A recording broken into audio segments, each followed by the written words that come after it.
Dakilang pag-ibig saan man manahan, Diyos ay naroon, walang alinlangan.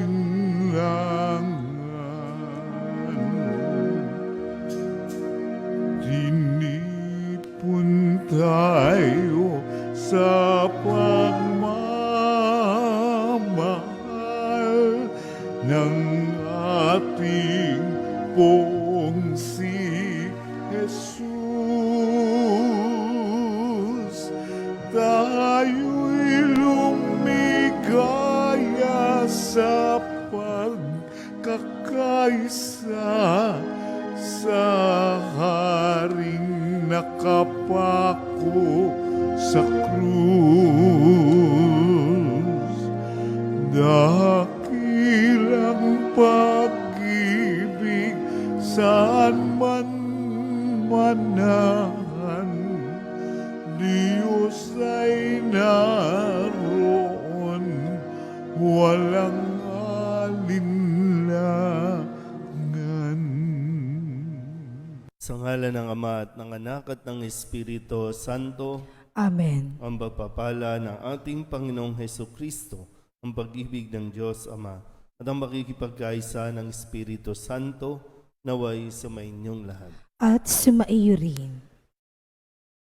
Mga kapatid, tinipon tayo bilang kaanib ng angkan ng Diyos, kaya dumulog tayo sa maawaing Panginoong nagpapatawad ng lubos. Sinugong tagapagpagaling sa mga nagsisisi, Panginoon, kaawaan mo kami. Panginoon, kaawaan mo kami. Dumating na tagapag-anyayang mga makasalanay magsisi, Kristo, kaawaan mo kami. Kristo, kaawaan mo kami. Nakaluklok ka sa kanan ng Diyos Ama para ipamagitan kami. Panginoon, kaawaan mo kami. Panginoon, kaawaan mo kami. Kaawaan tayo ng makapangyarihang Diyos, patawarin tayo sa ating mga kasalanan at patnubayan tayo sa buhay na walang hanggan. Amen. Manalangin tayo. Ama naming makapangyarihan, huwag mong bawiin sa amin ang iyong kagandahang loob na nagpapagindapat na kami maging iyong lingkod at nagdudulot sa amin ng iyong palagiang pagkupkup sa pamagitan ni Jesucristo kasama ng Espiritu Santo magpasawalang hanggan. Amen. Magsiupo po ang lahat. Pagbasa mula sa aklat ni Propeta Daniel. Noong mga araw na iyon, tumindig si Azarias at dumalangin. Alang-alang sa iyong karangalan, huwag mo kaming itakwil habang panahon. Huwag mong putulin ang iyong tipan sa amin. Muli mo kaming kahabagan, alang-alang kay Abraham na iyong minamahal, kay Isaac na iyong lingkod, at kay Israel na iyong pinabanal. Ipinangako mong pararamihin ang kanilang lahi, gaya ng mga bituin sa langit at ng buhanginan sa tabing dagat. Subalit ngayon, Panginoon, kami ay naging pinakamaliit na bansa. Dahil sa aming mga kasalanan, kami ang pinakaabang ngayon sa sanlibutan. Wala kaming hari, mga propeta, o mga tagapanguna ngayon. Walang templong mapag-alaya ng mga handog na susunugin, mga hain at kamanyang. Wala man lamang lugar na mapaghandugan upang kami ay humingi ng awa mo. Ngunit lumalapit kami sa iyo ngayon na bagbag ang puso at nagpapakumbaba. Tanggapin mo na kami na parang may dalang mga baka, mga guya, at libu-libong matatabang tupa na susunugin bilang handog sa iyong harapan. Tanggapin mo ang aming pagsisisi bilang handog upang kami matutong sumunod sa iyo ng buong puso. walang nagtiwala sa iyo na nabigo. Simula ngayon, buong puso kaming susunod sa iyo, sasamba at magpupuri sa iyo. Huwag mo kaming biguin. Yamang ikaw ay maamo at mapagkalinga, kahabagan mo kami at saklolohan. Muli mong iparana sa amin ang iyong kahangahangang pagliligtas at sa gayoy muling dakilain ang iyong pangalan, Panginoon. Ang salita ng Diyos. Salamat sa Diyos. Ang tugon po sa bawat saknong ng salmo, poon, iyong gunitain ang pag-ibig mo sa amin. Ulitin po natin, poon, iyong gunitain ang pag-ibig mo sa amin. Ang kalooban mo ituro, O Diyos, ituro mo sana sa aba mong lingkod. Ayon sa matuwid, ako ay turuan. Ituro mo poon ang katotohanan, tagapagligtas ka, tagapagligtas ko na inaasahan. Poon, iyong gunitain ang pag-ibig mo sa amin. Poon, gunitain pag-ibig mong wagas, at ang kabutihan noon pa'y nahayag. Pagkat pag-ibig mo'y hindi nagmamaliw, ako sana poon ay alalahanin. Poon, iyong gunitain ang pag-ibig mo sa amin. Mabuti ang poon at makatarungan sa mga salari, guro at patnubay. Sa mababang loob, siya'y yaong gabay at nagtuturo ng kanyang kalooban. Poon, iyong gunitain ang pag-ibig mo sa amin. Magsisi tayong mataos, halinang magbalik loob sa mapagpatawad na Diyos. Sa Kanya tayo'y dumulog at manumbalik na lubos. No ang Panginoon. At sumaiyo rin. Ang mabuting balita ng Panginoon ayon kay San Mateo. Papuri sa iyo, Panginoon. Noong panahong iyon, lumapit si Pedro at nagtanong kay Jesus, Panginoon, makailan kong patatawarin ang aking kapatid na paulit-ulit na nagkakasala sa akin? Makapito po ba? Sinagot siya ni Jesus, hindi ko sinasabing makapito, kundi 70 ulit pa nito. Sapagkat ang paghahari ng Diyos ay katulad nito. Ipinasya ng isang hari na pabayarin ang kanyang mga lingkod na may utang sa kanya. Unang dinala sa kanya ang isang may utang na 10 milyong piso. Dahil sa siya'y walang ibayad, iniutos ng hari na ipagbili siya, ang kanyang asawa, mga anak at lahat ng ari-arian upang makabayad. Nanikluhod ang taong ito sa harapan ng hari at nagmakaawa. Bigyan pa ninyo ako ng panahon at babayaran ko sa inyo ang lahat. Naawa sa kanya ang hari, kaya ipinatawad ang kanyang mga utang at pinayaon siya.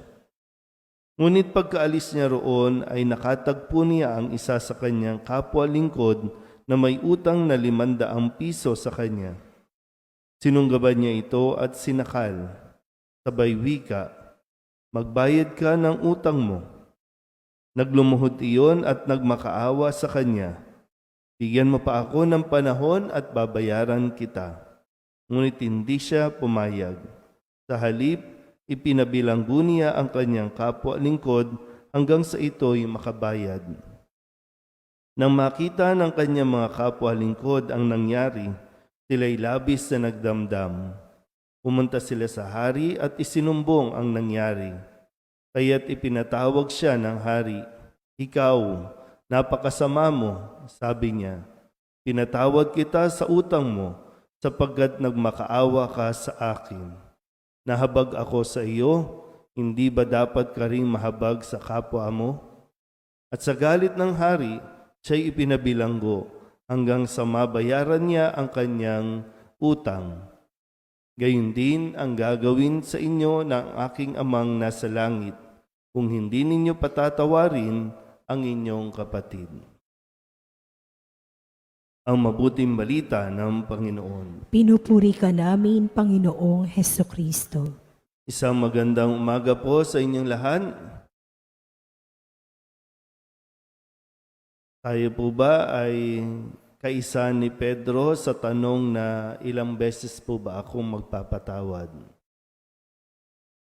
At naiintindihan ba natin o naunawaan ba natin ang nararamdaman ni Pedro? Kung ilang beses ba tayo magpapatawad? Kung sa puntong ito ng buhay natin, ano nga ba, no? Paano nga ba tayo? Nakapagpatawad na ba talaga tayo o sadyang kinalimutan lang natin yung taong nakagawa ng kasalanan sa atin at ayaw na natin silang makita? Wala naman po siguro ang problema kung ayaw natin silang makita na, ayaw na natin silang yung parang maging kaibigan ulit o kung anumang relasyon mayroon, no?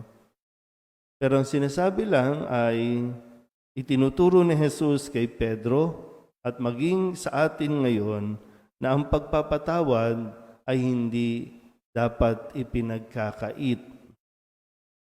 Ang pagpapatawad ay binibigay sa taong humihingi ng tawad. Paano mo mapatatawarin ang isang tao kung hindi naman siya humihingi ng tawad? So, malinaw po ba? Hindi dito, no? Kasi kung sa konteksto at sa ibinigay na halimbawa sa atin, nang humingi ng tawad yung lalaking may malaking utang, pinatawad siya. Pero yung may utang sa kanya na napakaliit na halaga, hindi niya pinatawad. Parang nasaan naman yung hustisya doon? Parang tayo, pag nagkamali, gusto natin patawarin tayo. Pero pag may nagkamali sa atin, ayaw naman natin magpatawad. Doon tayo nagkakaproblema. Doon tayo mas kailangan mas maturuan pa ng kung ano ang dapat natin maging pag-uugali. Kasi kung tutuusin, araw-araw talaga, araw-araw sa nagagawa natin pagkukulang, handang-handa naman talaga tayong patawarin ng Diyos. Hindi nga lang talaga natin ina-avail, hindi nga lang talaga tayo lumalapit. Kasi nga parang sa atin, wala naman akong kasalanan. Okay, maliit lang naman tong kasalanan ko eh.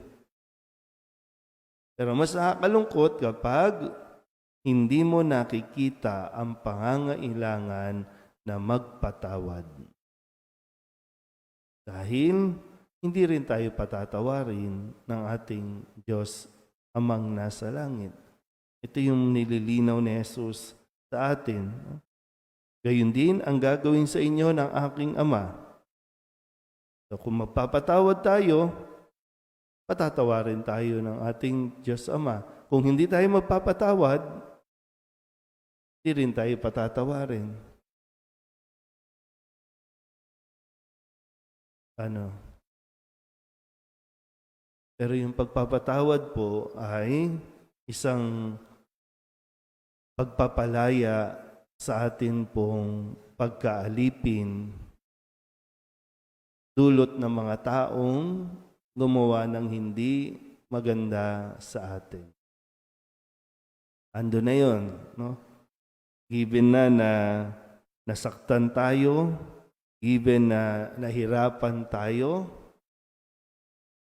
pero mahirap po na ikulong natin ang ating mga sarili sa galit at sama ng loob. Mahirap po yan.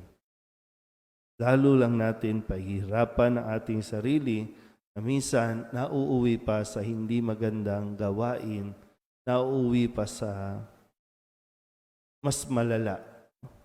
mas nagiging malala pa yung ginagawa natin sa ating sarili.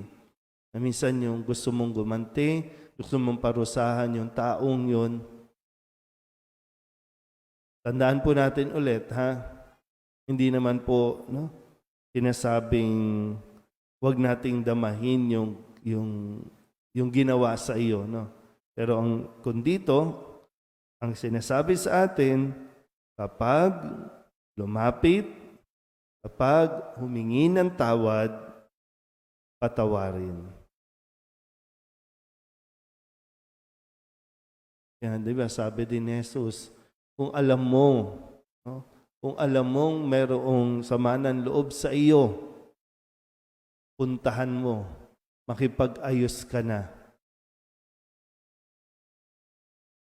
Pero sakali ikaw nga, no? Ikaw yung iniwan, ikaw yung pinabayaan, ikaw yung inabuso, ikaw yung tiniraan, ikaw yung kung ma-realize na nung taong yon ang kanyang pagkakamali at lumapit sa iyo, sinasabi sa atin, huwag nating ipagkait ang ating pong pagpapatawad. Mahirap sa umpisa, pero kapag nagawa natin, mas masarap sa pakiramdam na napalaya na natin ang ating sarili sa sama ng loob na ilang taon na nating dinadala. Nawa, sa panahong ito ng Kwaresma, masingin natin sa Diyos ang biyaya na talagang tayo po ay makapagpatawad dahil unang-una tayo po ay pinatatawad din at handang patawarin ng Diyos. Amen?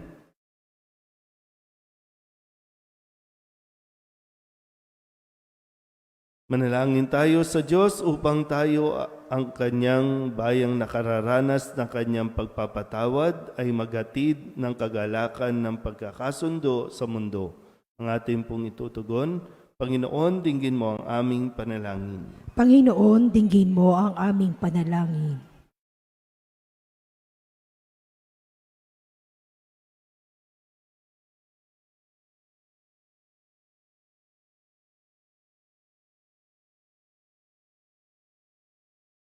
Ang simbahang ipinalaya ng dugo ni Kristo, naway mamuhay sa pagkakasundo at kapayapaan.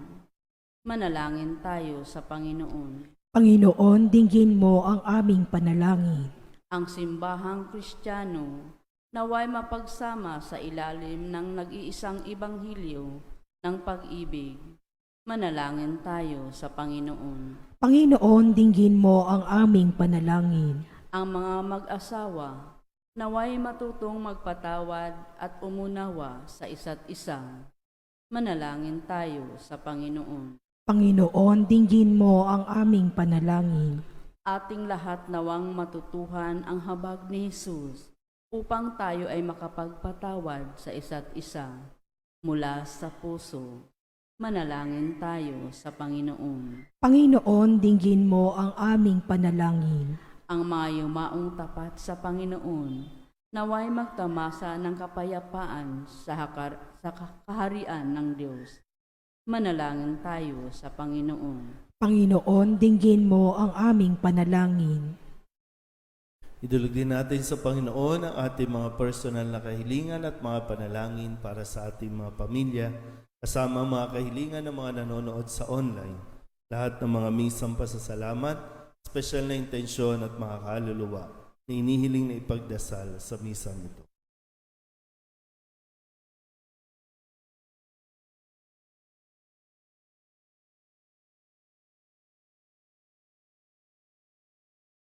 Ang lahat ng ito inihiling namin sa ngalan ni Kristong aming Panginoon. Amen. Magsiupo po ang lahat.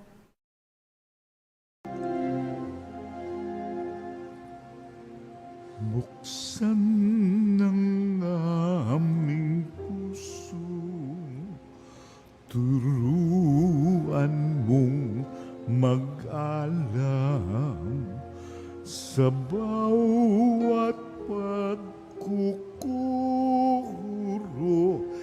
lahat ay makayakap. Buksan ng aming sikatan ng liwanag ng kusang matang kikilig tungkuling nabanag. Buksan ng aming palad, sarili maialay. Tulungan mong ihahanap kami ng bagong malay. Manalangin kayo mga kapatid upang paghahain natin ay kalugdan ng Diyos Amang makapangyarihan. Tanggapin nawa ng Panginoon itong paghahain sa iyong mga kamay, sa kapurihan niya at karangalan, sa ating kapakinabangan at sa buong sambayanan niyang banal. Ama naming lumikha sa ikapagpapatawad ng mga kasalanan, maganap nawa ang paghahain ng aming mga alay upang kami kalugdan mo at ganap na kasihan sa pamamagitan ni Jesucristo kasama ng Espiritu Santo magpasawalang hanggan. Amen. Sumainyo ang Panginoon. At sumaiyo rin. Itaas sa Diyos ang inyong puso at diwa. Itinaas na namin sa Panginoon. Pasalamatan natin ang Panginoong ating Diyos. Marapat na siya ay pasalamatan. Ama naming makapangyarihan, tunay ngang marapat na ikaw ay aming pasalamatan sa pamamagitan ni Jesucristo na aming Panginoon. Minarapat mo ang pagtitiis para sa naghihirap ay maging tagapagpahiwatig ng pasasalamat na aming inihahain ngayon sa iyong hapag. Ang iyong anak ay ulirang tagabigay ng pagsasaluhan sa mga nagugutom at mga nauuhaw. Sa pagsunod namin sa giliw mong anak, ang pagkaamaawain mo ay maging ginaganap upang ang pag-iimbot ay mapawing lahat sa aming pag-uugali at gawaing binabalang. Kaya kaisa ng mga anghel nagsisiawit ng papuri sa iyo nang walang humpay sa kalangitan, kami nagbubunyi sa iyong kadakilaan.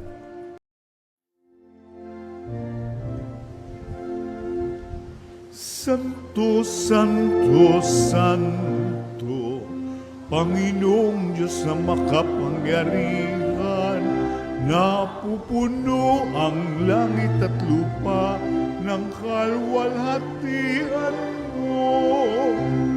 Hosana sa kaitaasan, pinagpala ang naparirito sa ngalan ng Panginoon. Hosana sa kaitaasan. Ama naming banal, ikaw ang bukal ng tanang kabanalan. Kaya't sa pamamagitan ng iyong Espiritu, gawin mong banal ang kaloob na ito upang para sa aming maging katawan at dugo ng aming Panginoong Hesukristo. Bago niya pinagtiis ang kusang loob na maging handog, hinawakan niya ang tinapay, inasalamatan kaniya, minagati-hati niya iyon, iniabot sa kanyang mga alagad at sinabi, "Tanggapin ninyong lahat ito at kanin, ito ang aking katawan na ihahandog para sa inyo."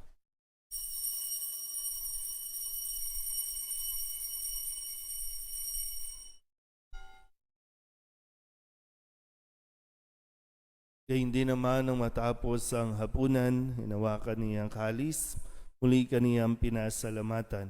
Iniabot niya ang kalis sa kanyang mga alagad at sinabi, "Tanggapin ninyong lahat ito at inumin. Ito ang kalis ng aking dugo, ng bago at walang hanggang tipan, ang aking dugo na ibubuhos para sa inyo at para sa lahat sa kapagpapatawad ng mga kasalanan. Gawin ninyo ito sa pag-alaala sa akin."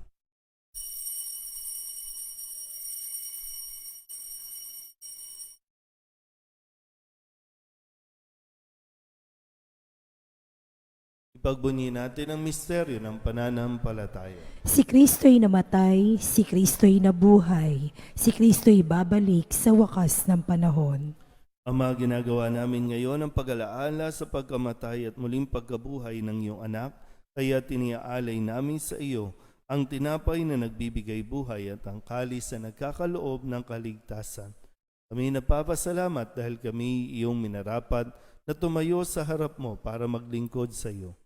Sinasamo namin kami magsasalo-salo sa katawan at dugo ni Kristo ay mabuklod sa pagkakaisa sa pamamagitan ng Espiritu Santo. Ama, lingapin mo ang iyong simbahang laganap sa buong daigdig. Puspusin mo kami sa pag-ibig kay San Francisco na aming Papa at ni Jose na aming Obispo at ng Tanang Kaparian.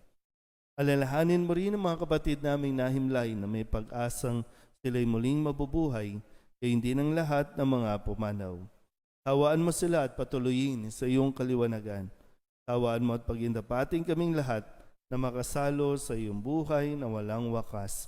Kaysa ng mahal na Birhen Maria na ina ng Diyos, ng kabiyak ng puso niyang sa San Jose, kaysa ng mga apostol at ng lahat ng mga banal na namuhay dito sa daigdig na kalugod-lugod sa iyo, may pagdiwang nawa namin ang papupuri sa ikararangal mo sa pamamagitan ng iyong anak na aming Panginoong Hesukristo.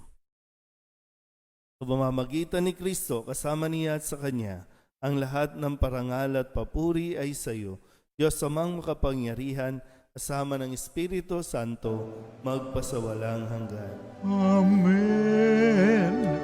Amen.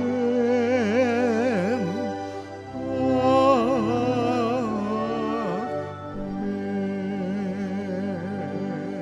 Kung kababaang loob tayong tumawag sa ating Panginoon ng Ama namin.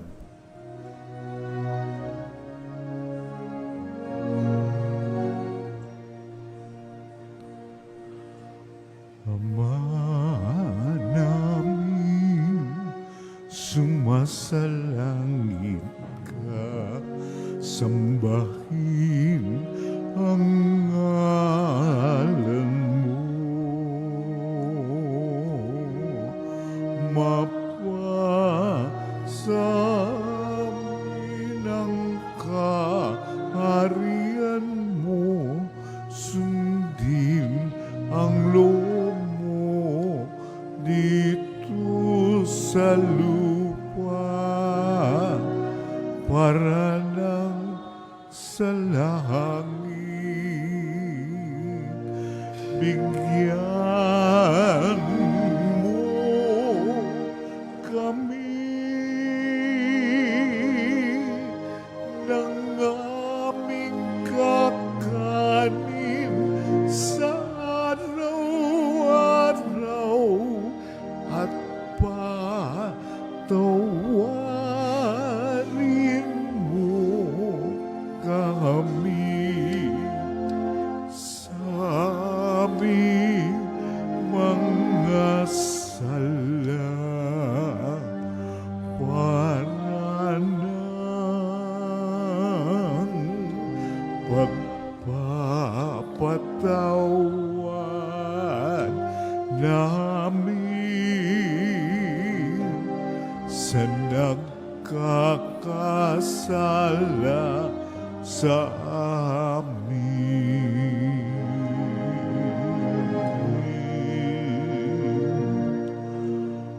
At huwag mo kaming ipahintulot sa tukso at iadya mo kami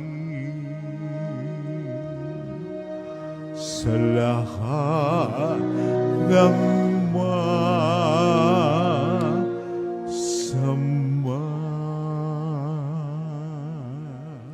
Hinihiling namin kami iadya sa lahat ng masama, pagkalooban ng kapayapaan araw-araw, iligtas sa kasalanan at ilayo sa lahat ng kapahamakan, samantalang aming pinananabikan ang dakilang araw ng pagpapahayag ng tagapagligtas naming si Hesukristo. Sapagkat iyo ang kaharian at ang kapangyarihan at ang kapurihan magpakailanman. Amen.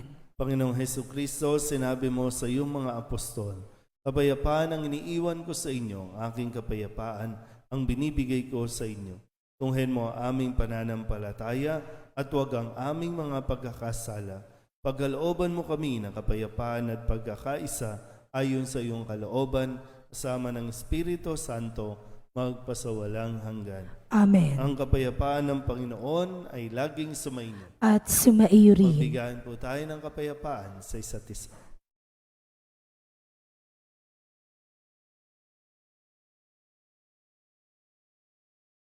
Kordero ng Diyos na nag-aalis sa mga kasalanan ng sanlibutan, maawa ka sa amin.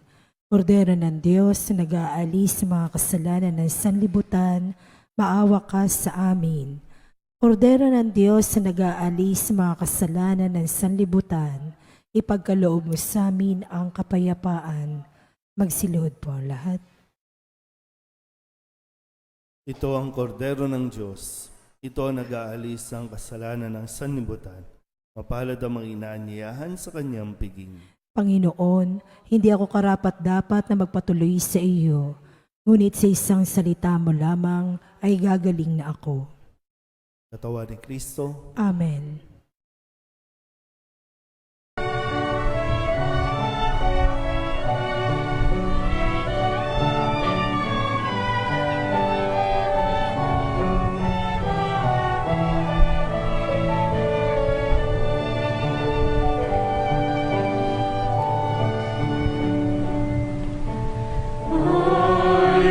Listen to the Lord, will listen to the voice of His people, serve them with all my heart. I will listen to His words and call upon the Lord for His people to live in faith and truth and in love.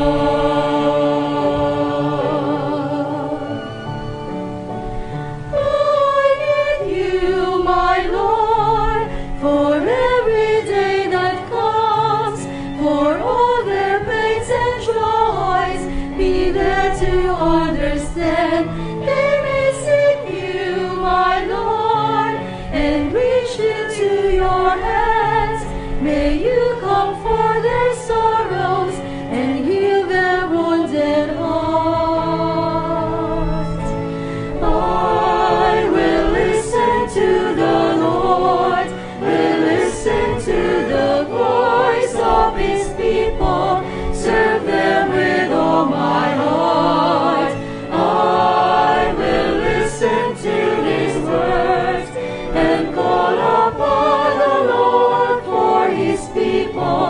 To live in faith and truth and in love.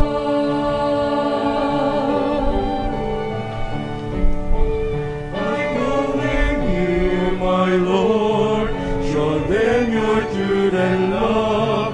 When darkness overtakes them, your light shines from above. I will be there, my Lord, to lead at your command. Together at one table, feed them the bread of love. I will listen to the Lord, will listen to the voice of His people, serve them with all my heart. I will listen to His words and call upon the Lord for His people to live in faith and truth and in love. There are those who seek the lost and suffering, bind their wounds and bring them to your care. Oh Lord, I know that you're with them, embracing once again. Your love is all I bear.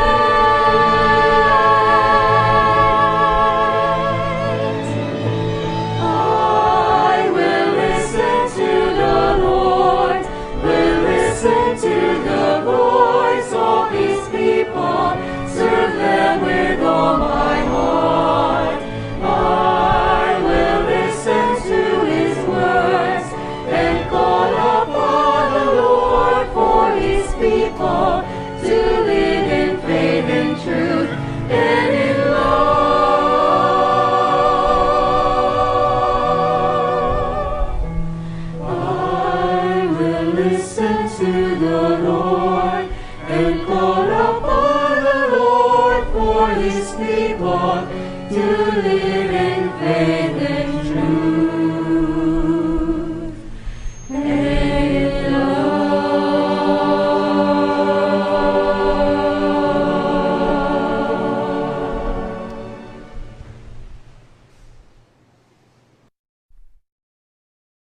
Ama naming mapagmahal, pamalagiin nawa ang kaming buhay ng pagsasalo namin sa banal na pakikinabang at dulutan nawa kami nito ng iyong kapatawaran at patatagin nawa kami sa tapat na pagmamahal sa pamamagitan ni Jesucristo sama ng Espiritu Santo magpasawalang hanggan. Amen. Sumainyo ang Panginoon At sumaiyo rin. at pagpalain kayo ng makapangyarihang Diyos, Ama at Anak at Espiritu Santo.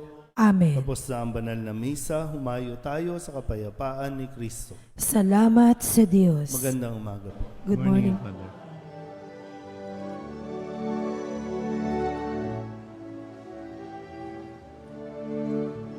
Walang sinuman ang nabubuhay para sa sarili lamang.